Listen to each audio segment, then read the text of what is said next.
Thursday. Michael and Sal live from our studios in New York City. And as you can see, I have a book right here on our set. It's called The Streak, Lou Gehrig, Cal Ripken, and baseball's most historic record. John Eisenberg is the author of this fine book, and he is kind enough to join us right now here on the show to talk about this new publication. Hey, John, it's Michael and Sal. How are you today? Doing well, thank you. How are you? Doing excellent. Thank you so much. What inspired you to write this book about the streak, about two of the legends of the game? Well, I was a columnist at the Baltimore Sun for many years, and I was on hand for all the high points of Cal Ripken's career, including the night when he passed Gehrig's record. And, of course, it's a while ago at this point. And all these years later, I was looking for a book idea, and it just struck me that this was sort of an interesting topic. Part of the reason being that, there are no more consecutive game streaks in baseball. I think the longest active streak right now is like 250 games. It's actually the Kansas City Royals shortstop, Alcides Escobar.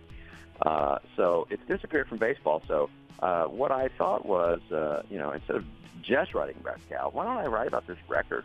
What is it about this record? I mean, if you play in if you hit a bunch of home runs, I mean, everybody cheers for you and says, great job. And if you strike out a bunch of batters, everybody just cheers for you and says, great job. But if you play in a bunch of games in a row, they still cheer for you, but they also say, well, why did you do that? Who cares? It struck me as an unusual record. So what I did with this book is really study the history of the Ironman feats in baseball, the whole idea of endurance in baseball. Where did it come from? Who thought it was a good idea? Is it a good idea? And going through that really takes me through from the 1870s up until modern-day baseball. And, of course, Ripken and Gehrig are the main two characters. They're the ones that took these long streaks into history. But, I also sort of study ideas like, is a day off does a player benefit from a day off? Should Gehrig and Ripken have taken days off? And just really a deep dive into the whole idea of it. And so it wound up being certainly more than enough territory to cover in the book. And why do you think that this is the most historic record, as you use in the title? Well, it's hard to argue with. Certainly, plenty of people could take issue with that. But what are the holy trinities? What are the great numbers in baseball history? For many years, it was Joe DiMaggio's 56-game hitting streak, Babe Ruth's 714 home runs.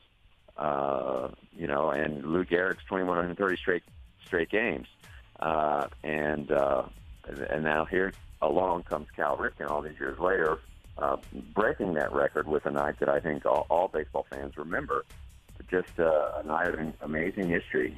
You had one icon passing another icon, and you can certainly make the case that there have been very few moments in baseball history in the last half century that match that. So certainly. It is a record. That's part of the reason is I am writing about the record, and it is certainly one that has generated some of the most historic and poignant moments in sports history. What is your favorite Cal Ripken story associated with the streak? My favorite Cal Ripken story associated with the streak? Well, what was pretty funny was, Cal received some criticism at one point for towards the end of his streak. There was so much scrutiny and so much fan attention, and he was being followed everywhere. It was the best story going in baseball, and he was traveling with the team. And actually, Sports Illustrated wrote about this. He was being hounded by autograph seekers everywhere he went. And so one night after a game, he is going down the hall to get some ice. And there are two autograph seekers behind the ice machine. And they jump out. And Cal thought they were like attacking him. I mean, he didn't know what was going on.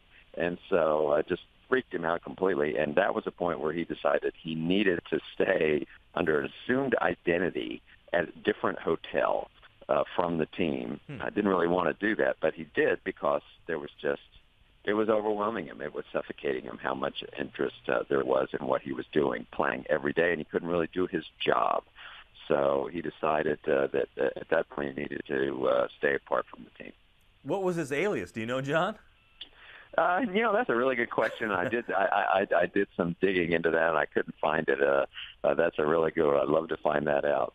Now, there's also, I guess, an urban legend, and maybe there's some truth. Does your book dive into a story surrounding Cal Ripken, Kevin Costner, and a delay or some lights that were a cord that was cut at Camden Yards, so a game was canceled? Do you know what I'm talking about?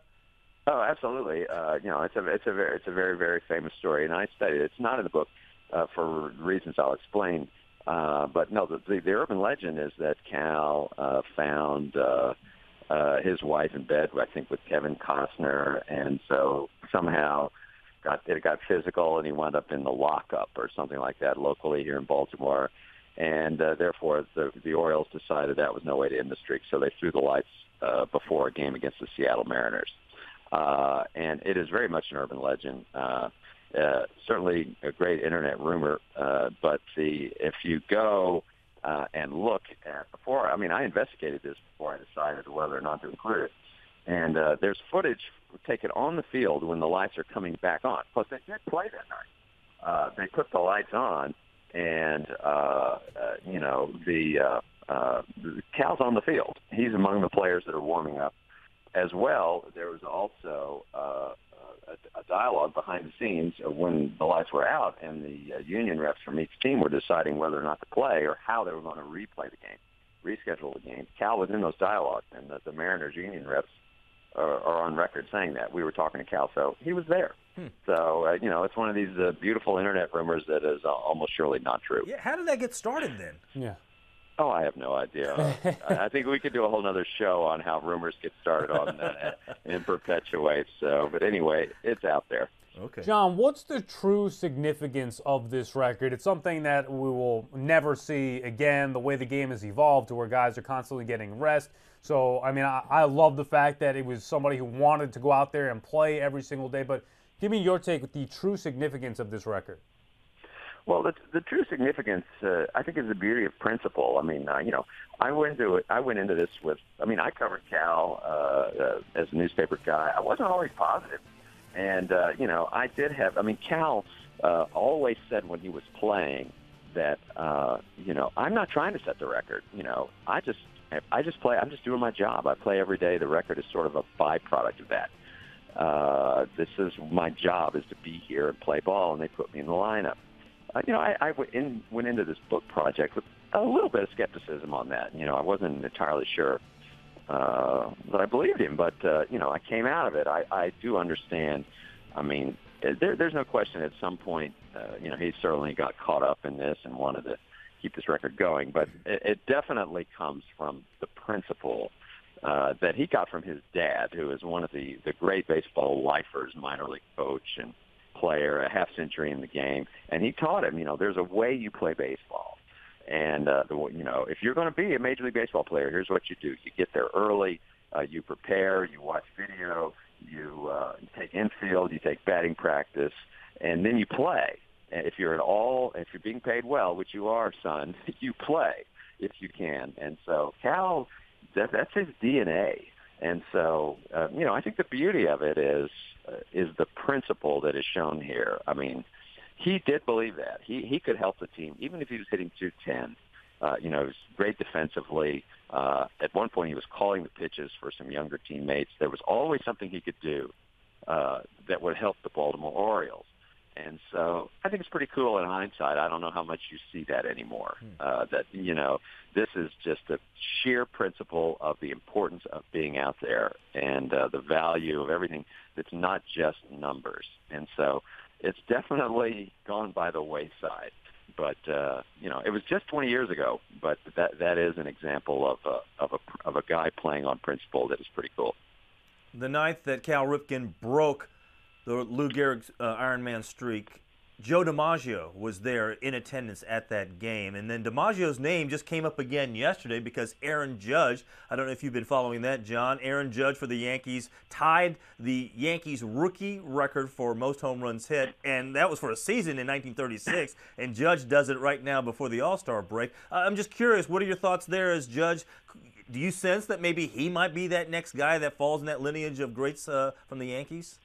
Oh, well, there's no question about it. I mean, listen, I'm in Baltimore. I follow the Baltimore Orioles. I mean, Aaron Judge has knocked the Orioles senseless this year. I mean, that is the only word. I'm very impressed with him. He looks like the real deal to me. I mean, some guys come along and there's sort of flashes in the pan. Judge is amazing. It's really fun to watch, even when he's battering your team's brains in. So, my hat is off to him. But, anytime something comes up with Joe DiMaggio, or Gehrig, I mean, it's real history. And I think that's what's pretty cool about it. Someone asked me, why was Ripken's streak? Why did people get so into it? And I do believe that part of it was that it was Lou Gehrig's record. One of the most tragic and famous stories of the 20th century America.